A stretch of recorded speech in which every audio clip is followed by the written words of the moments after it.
Place à présent à l'information au cœur de la matinale. Les élections législatives en Afrique du Sud ont été fixées au 8 mai, a annoncé jeudi au cours de son discours annuel à la nation le président Cyril Ramaphosa, dont le parti l'ANC est éclaboussé par des affaires de corruption dans un pays en plein marasme économique. Selon deux sondages récents, le Congrès national africain, le parti de feu Nelson Mandela au pouvoir depuis la fin du régime d'apartheid en 1994 est donné largement favori avec environ 60% de suffrages. L'ex-président Abdoulaye Wade est arrivé jeudi au Sénégal. Il a appelé à boycotter l'élection présidentielle du 24 février prochain.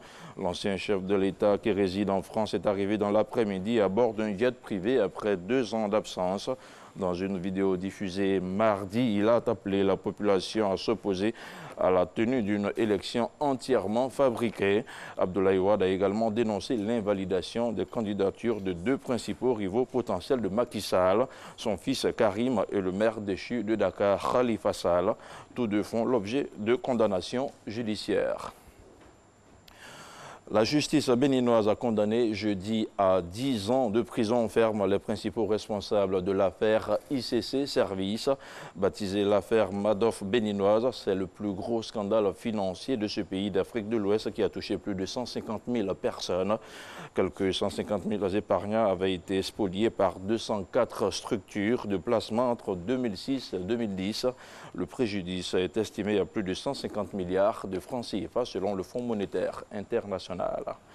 Mardi dernier, le gouvernement rwandais a annoncé la signature d'un accord de 400 millions de dollars avec la société Gasmet Énergie pour produire du gaz de cuisson en partie du méthane contenu dans le lac Kivu. L'accord devrait non seulement permettre de prévenir la formation de bulles de gaz toxiques à la surface du lac, mais aussi de réduire la dépendance locale à l'égard du bois et du charbon de bois. Le contrat signé vendredi va s'étendre sur une durée de 7 ans avec le début de la production prévue en 2021. Le Rwanda compte déjà 2 sociétés qui extraient le gaz du lac Kivu pour alimenter les centrales électriques. Et les États-Unis ont annoncé, sinon ont annulé, des programmes d'aide militaire destinés au Cameroun. Washington évoque de graves violations des droits humains commis par les forces de sécurité camerounaises et exige de Yaoundé qu'une enquête soit menée sur ces allégations que les États-Unis jugent crédibles. Les autorités américaines veulent aussi que les auteurs des violations des droits de l'homme répondent de leurs actes.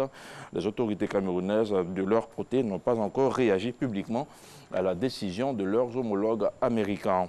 Et puis nous terminons avec cette brève. Le corps sans vie d'un migrant togolais a été retrouvé dans la nuit de mercredi à vendredi à la frontière entre la France et l'Italie. L'identité de la victime n'a pas été révélée. Son corps a été retrouvé sur la route nationale 94 de la colline de Mogi-Nevro. L'infortuné candidat à l'exil européen aurait succombé à la vague de froid. Je vous retrouve à 7 h pour une autre tranche d'information.